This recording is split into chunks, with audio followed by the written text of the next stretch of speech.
The last email Laura sent before getting erased was a reminder about data integrity protocols at the platform she'd personally audited back in 2013, a fledgling social app that 3 CEOs ago swore would disrupt the market. That app later turned out to have more bugs than users, and the only thing it disrupted was privacy laws.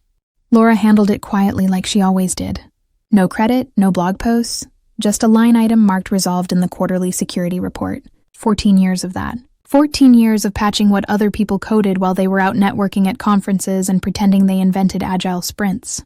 14 years of burying personal anniversaries under firewall logs and encryption key rotations. If there was a feature with glitches in it, Laura debugged it, secured it up, and deployed the update herself. Nexus Tech grew from a garage startup into a 3B digital giant off the back of Laura's quiet, unsexy expertise, but no one wrote her name in the investor newsletters. No one mentioned her in flashy pitch decks. She wasn't even listed on the company website until some intern added her under IT support, which was both wrong and insulting. Still, she stayed because some people don't work for applause. They work for precision. Just a quick aside, because let's be real, 93% of you listening to this haven't hit the subscribe button yet.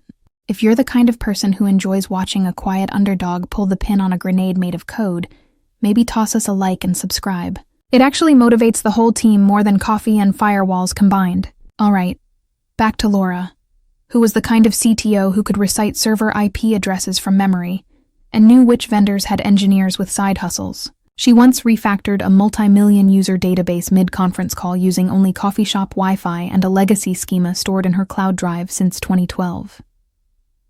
When the old founders ran the company, they knew exactly who she was, even if they didn't parade her around. That was the old order, the founding trio, Ellis, Wong, and Rivera. Smart folks, but not coders. They had ideas, funding, and mess.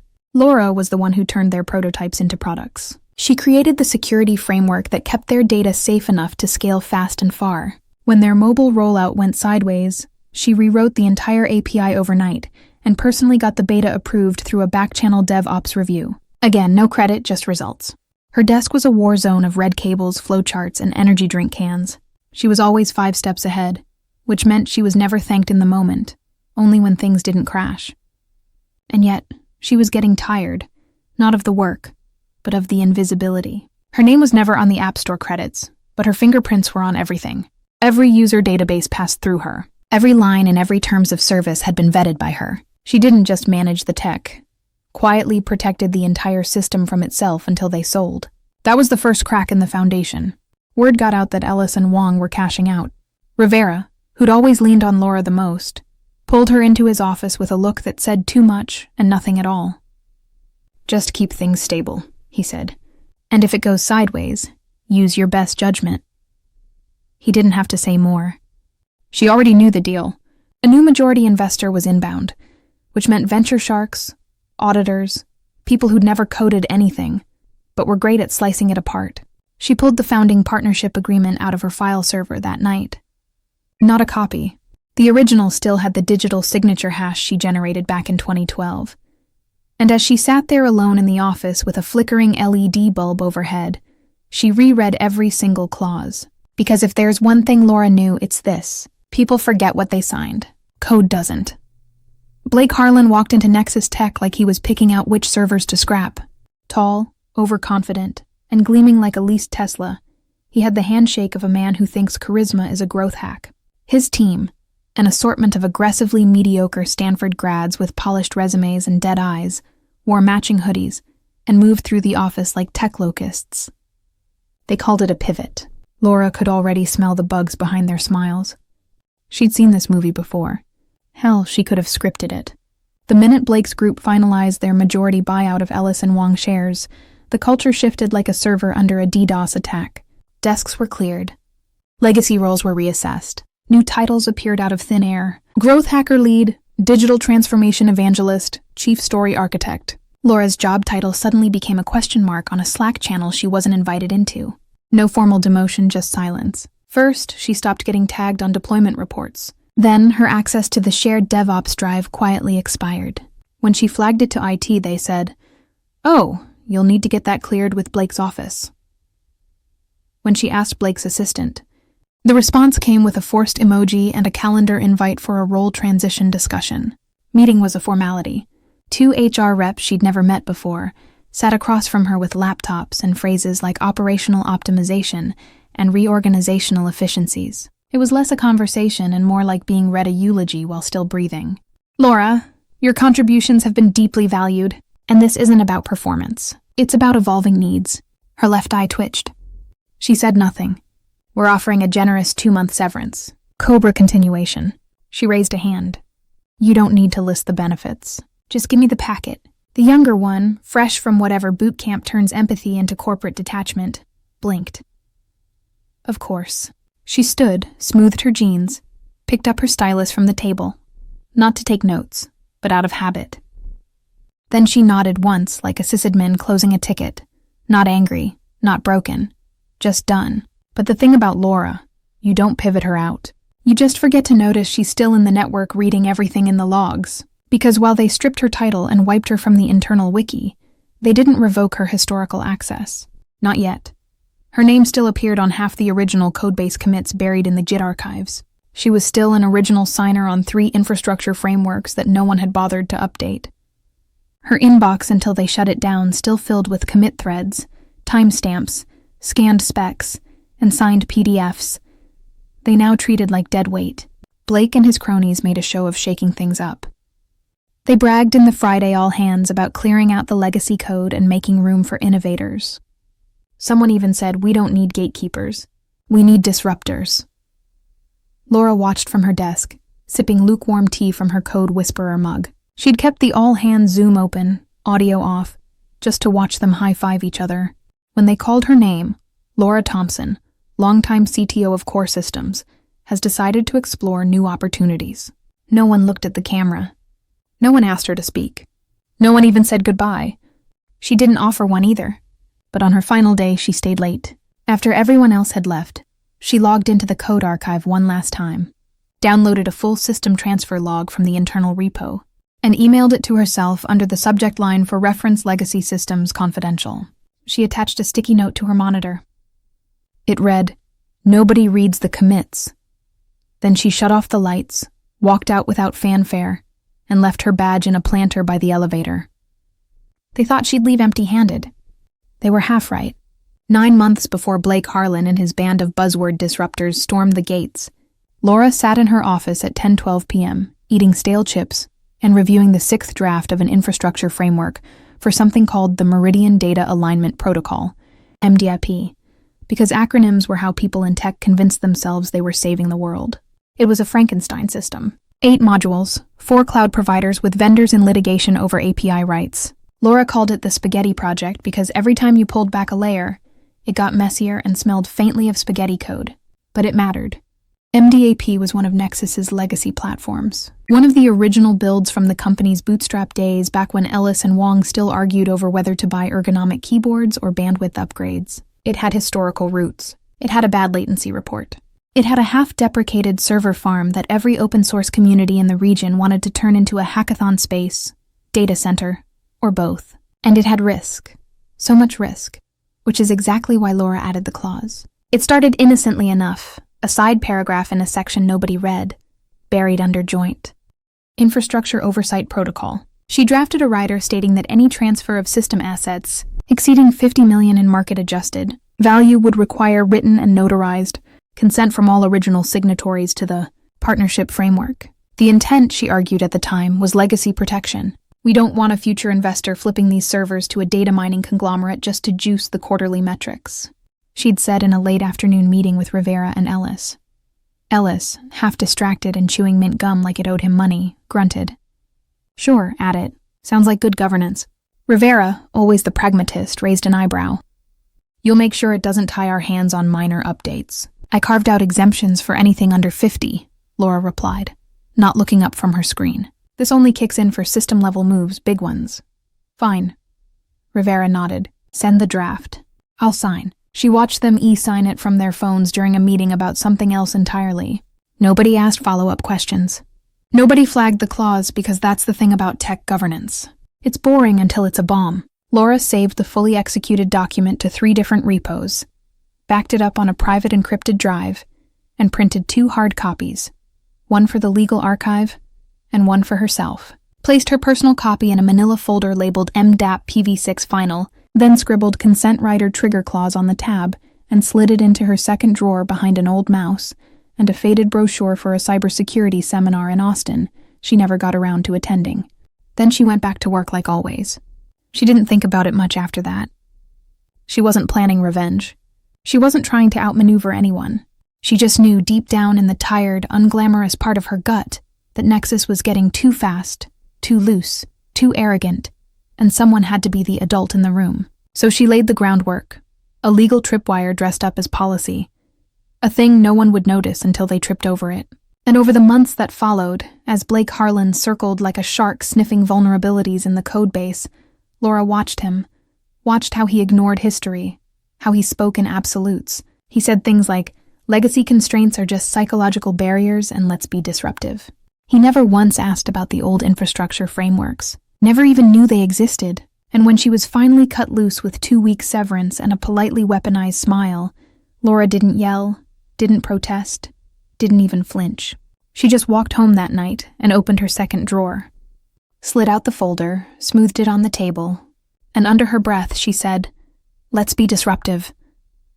The first time Laura realized she'd been fully erased, it was over lunch, if you could call half a sandwich and a packet of nuts lunch. She was working freelance on a security audit for a friend's startup, mostly just to keep her brain busy, when she got curious and checked Nexus Tech's public repo out of habit.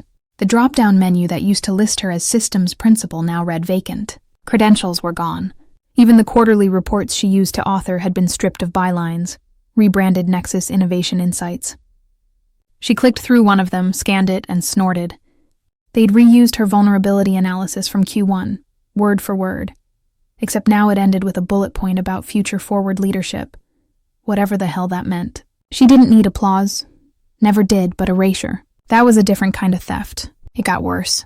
She heard from a former developer, one of the few decent ones Blake hadn't purged, that internal folders labeled LT Oversight had been renamed Legacy Review. A consultant from Silicon Valley had been brought in to streamline security redundancies. Laura translated that in her head. They're throwing darts at protocols they don't understand and hoping the system doesn't crash. At a happy hour she didn't attend. A fresh-faced hire with a LinkedIn smile called her Legacy Overhead, loud enough for 3 partners to hear. Apparently it got a laugh. They even bragged about cleaning house on an investor call. Someone said we had to do a hard reset, cut the dead code, and get lean. Laura was the dead code. Apparently, the system they were rebooting from. But the final slap came in a 3-paragraph draft press release she intercepted through a former contact on the buyer's side.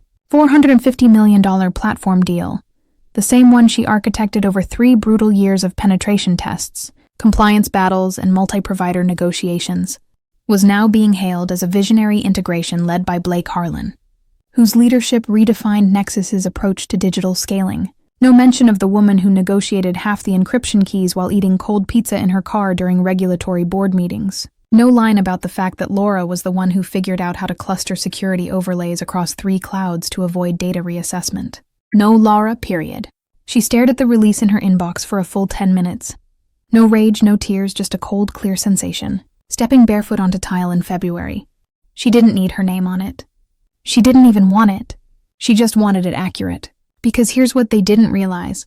The 4-figure deal wasn't one deal. It was 7 interconnected modules bound by a patchwork of shared vulnerabilities and regulatory obligations. And in one of those, specifically the infrastructure framework, there existed a little clause. A rider signed 9 months earlier stating that no asset exceeding a certain threshold could be transferred without consent from all original signatories. They could rewrite press releases. They could change access credentials. They could bury her in jargon and puffery. But what they couldn't do was change the fact that on paper in a file folder now tucked into a secure lock at Laura's apartment, there was a clause that could crater the entire deal. And the best part, they didn't even remember it existed. Laura looked at the closing date listed in the press release. It was 3 weeks away. 3 weeks until they poured the champagne and smiled for the cameras. 3 weeks until a buyer counsel, likely some underpaid but overly thorough junior auditor, actually read the fine print. 3 weeks until someone realized one name was missing. She didn't want revenge. She wanted the truth to have a timestamp. Laura waited until exactly 9:06 a.m. on a Tuesday to send the email. Not because it mattered legally, but because she knew that's when mid-level acquisition agents were caffeinated enough to care, but not yet drowning in calls from managing directors who thought spreadsheets could bend reality. The email was short, just 3 sentences and a subject line that read, "Minor framework irregularity, PV6 consent writer, landed in the inbox of a man named David R. Klein, senior acquisitions advisor at Vertex Ventures, the buyer," a name she remembered from a meetup in 2019, where he drank seltzer and took notes on his phone. The kind of man who carried a stylus because it feels less aggressive than a keyboard. Laura knew his type, quietly terrified of risk, desperately allergic to being the guy who missed something. Her message read, "David may want to review the Meridian framework from 2021, specifically the rider under Section 12E. There's a compliance inconsistency tied to consent authority that may require immediate attention prior to execution. Best LT." She didn't sign with her full name. Didn't need to. If he was smart, he'd remember. If he wasn't, none of this would matter anyway. 2 hours later, her phone buzzed. Unknown number. She let it go to voicemail. A second buzz, this time a text. Laura reviewed Section 12E. "Please call me ASAP. Confidential. DRK." She took a deep breath, reheated her tea, then called him back. The line picked up on the first ring. "No pleasantries. Why didn't anyone mention this clause?" he asked. Laura didn't smile, but her voice was steady. "Because no one read it. Or more likely they assumed it was ceremonial. And it's not. It's notarized, time-stamped, still binding, especially if the aggregate transfer value crosses the 50 million threshold, which it does several times over." A pause. "And you were one of the original signatories. I was the systems officer of record at the time. The clause doesn't hinge on my employment. It hinges on my signature." Another pause. Laura could hear him flipping pages. "This could stall the entire transaction. Only if someone ignores it," she said. "But if addressed properly, could be resolved with a revised signatory memo and acknowledgement. Clean, no headlines." David exhaled like he just dodged a crash. "I need to escalate this quietly. If it leaks, it won't leak from me." He was silent for a few more seconds.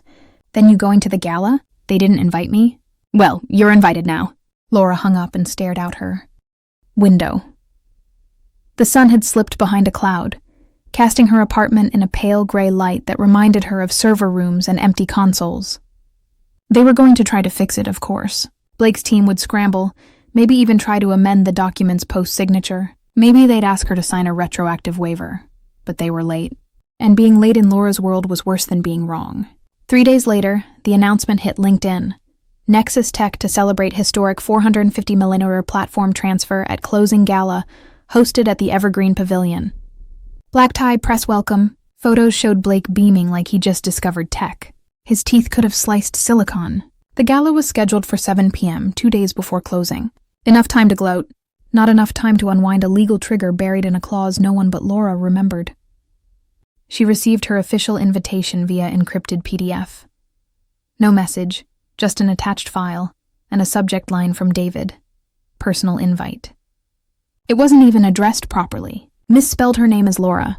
She RSVP'd yes. Then she pulled out the folder. The original hard copy of the Meridian framework with the notarized rider. Placed it carefully into her leather case. The stage was being set. She didn't need a spotlight. She needed a console. Blake Harlan's reply to the internal memo was one line, copy-pasted into 5 Slack threads like it was gospel. "She doesn't work here. She's irrelevant." He even said it aloud in a team huddle, laughing as he kicked back in a conference room chair with the kind of self-assurance that only comes from never having been truly cornered in your life. "Look," he said, gesturing toward the glass wall behind him. "We don't owe squat to a former CTO who left with a severance check and a bad attitude. These deals are ours. The buyer's just trying to flex because it's closing week. It's smoke." The others nodded. No one wanted to be the one to say, "Actually, she may have a legal kill switch." Meanwhile, over at Vertex Ventures, the mood wasn't so breezy. The buyer's general counsel, a woman named Sophia Park, had quietly flagged the rider clause in a series of escalating memos. Her language was measured but clear. Per attached framework, compliance rider under Section 12E could render transfer incomplete if unresolved. She attached a copy of the rider, highlighted the clause, time-stamped the analysis, and Blake, he didn't even read it. "We're too deep in," he barked at one point. Think a technicality from a former systems relic is going to tank a $450 million closing. Let's not chase ghosts. Funny, because the ghost had already RSVP'd. Laura received the courtesy invite 2 days before the gala. This one spelled her name correctly. It came directly from David Klein with a short note. No pressure, but it might help if you're visible. She responded with one word, understood. She arrived at the Evergreen Pavilion 10 minutes early, dressed in a matte black blazer that whispered authority and ended in sharp lines. No jewelry, no frills, just a leather folio under her arm and a quiet expression that said, "I read everything you skipped." The ballroom looked like a corporate fever dream. Mirrored centerpieces, champagne towers, some DJ named Echo V playing ambient synth loops, like they were meant to summon the ghost of a good sprint. Nexus staffers milled about in cocktail attire and overpriced sneakers, all trying to look like they weren't exhausted. Blake was at the center of it all, surrounded by flattery and light. He gave interviews to local press, mugged for the camera, and repeated his talking points with cultish discipline. This platform is the new benchmark. Vision meets execution. Laura sat in the back row behind a potted fern, sipping ice water and watching it unfold like the world's most expensive improv show. She spotted David across the room. He gave her a short nod, subtle, nervous. His tie was slightly crooked. She also saw Sophia Park scanning the crowd with the alertness of someone looking for a fire exit. No one else realized they needed. When her eyes landed on Laura, there was no shock, just a flicker of relief. 'Cause here's the truth. Everyone who mattered knew the writer was real. They'd seen the paperwork. They'd run the legal queries.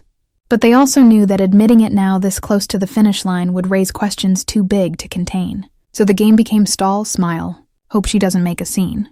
Laura didn't need to. The deal's final signing ceremony was scheduled for 8:30 p.m. upstairs in the Redwood Room. Blake insisted on making it public for cameras, more clout. He even had the champagne pre-chilled in a side room, each bottle engraved with the closing date like it was a launch. As 8:20 approached, Laura stood and slowly made her way toward the elevator. No rush, no drama. She knew the script better than anyone. Because the one thing Blake never learned, and would now learn the hard way, was that relevance isn't a job title. It's leverage, and she held every ounce of it. Redwood Room looked like money had been poured into it by the gallon. Polished mahogany, velvet chairs, a chandelier that probably required its own insurance policy. A brass placard on the table read, Nexus Tech Art Vertex Platform Finalization. 8 pens were arranged like surgical instruments. The press sat in a neat row along the wall, ready to document what they thought would be the climax of Blake's platform play. Champagne buckets glistened in the corners. A photographer adjusted her lens. Blake was in full performance mode, laughing too loud, slapping backs, adjusting his cufflinks like he expected a Forbes scout to materialize mid-deal. Every gesture screamed, "I won." Laura entered last. No announcement, no spotlight. She slipped through the rear door and took a seat against the back wall, folding her coat over her lap. Her folio rested beside her unopened, invisible again, her favorite position. The mood at the table was light. A few Vertex execs whispered among themselves, but the tension in their eyes betrayed the ease in their voices. Laura could see it. So could Sophia Park, who sat near the end of the table with a leather binder full of contracts. She didn't sip champagne. She didn't laugh. She just waited. A junior notary began prepping the signing sequence. Laughter floated around the room. Someone cracked a joke about who'd sign first and get the honor of the ink. Blake chuckled. Ladies first. Unless it's about credit, then I'll go. And then Sophia spoke, voice calm but audible. Before we proceed, I'd like to clarify one small matter related to the Meridian infrastructure. Section 12E, Writer Clause.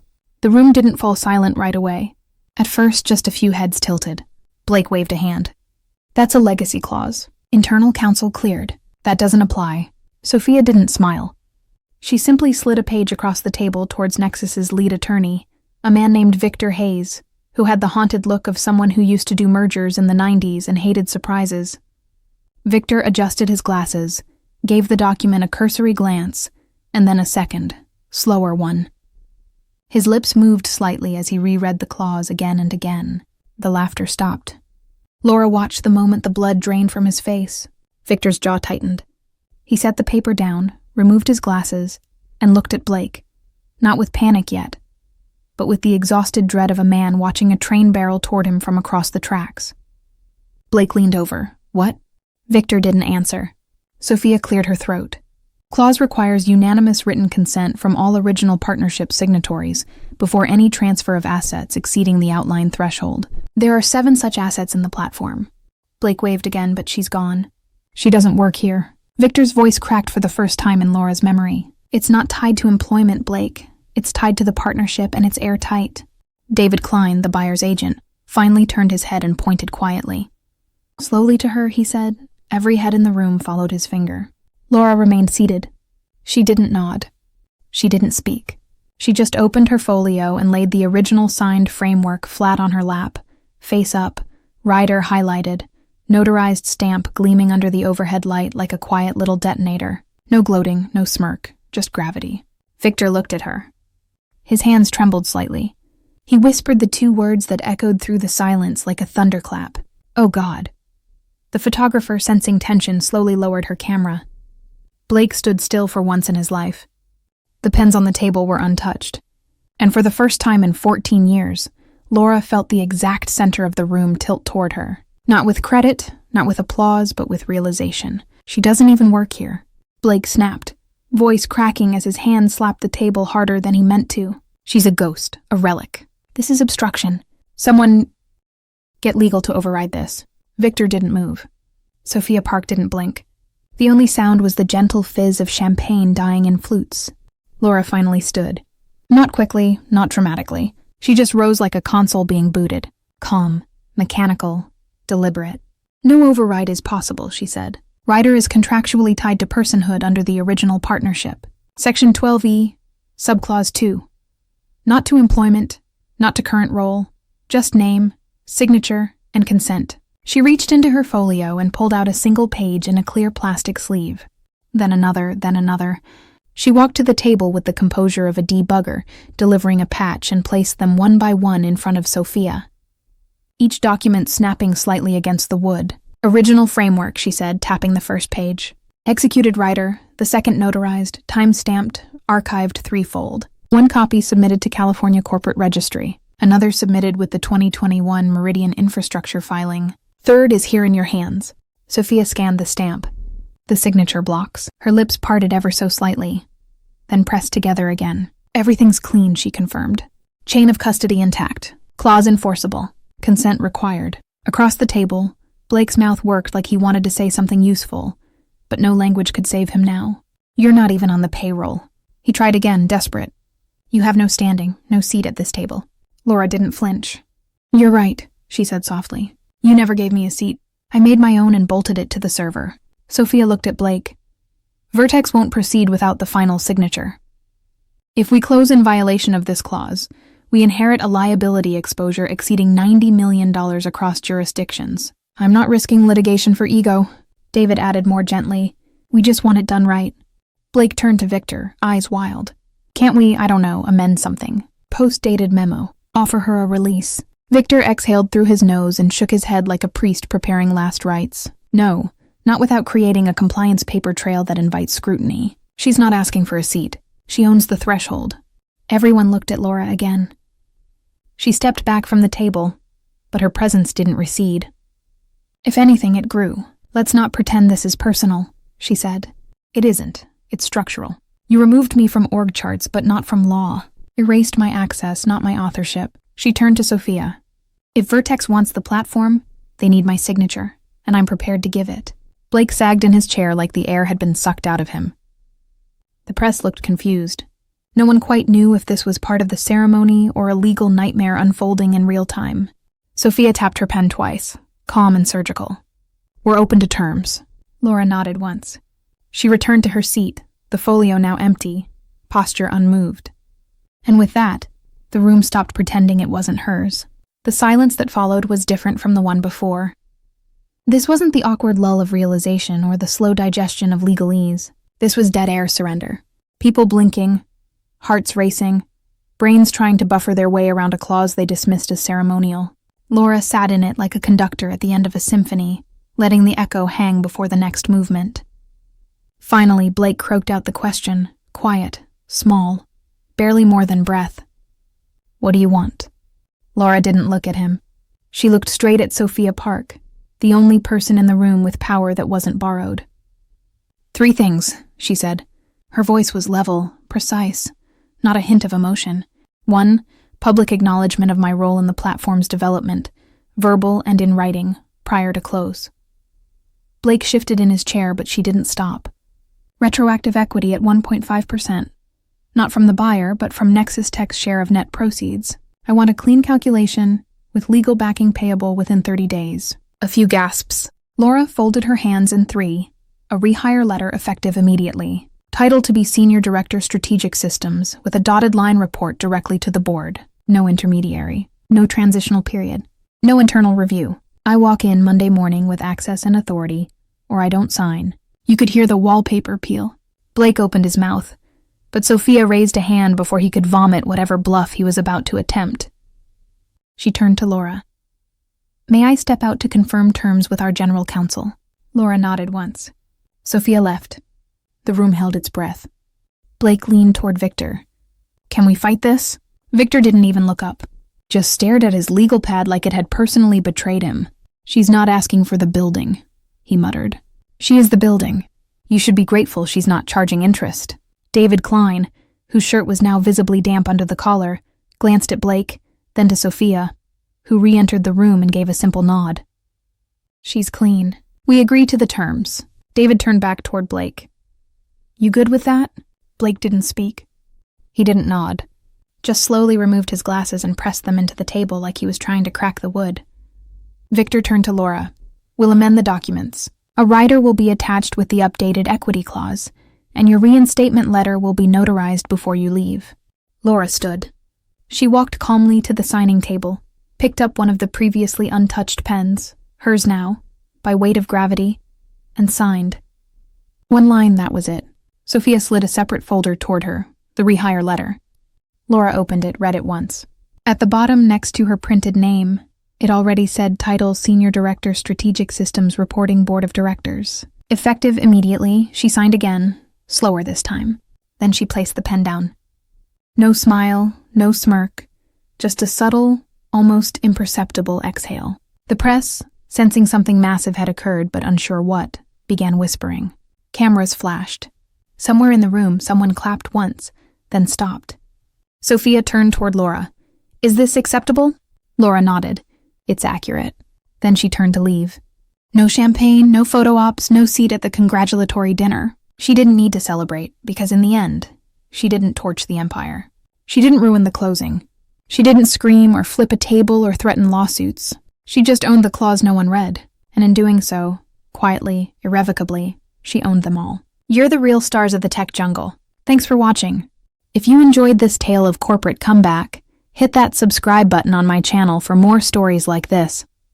Underdogs turning the tables with smarts and strategy. Don't forget to like and share. It keeps the content coming.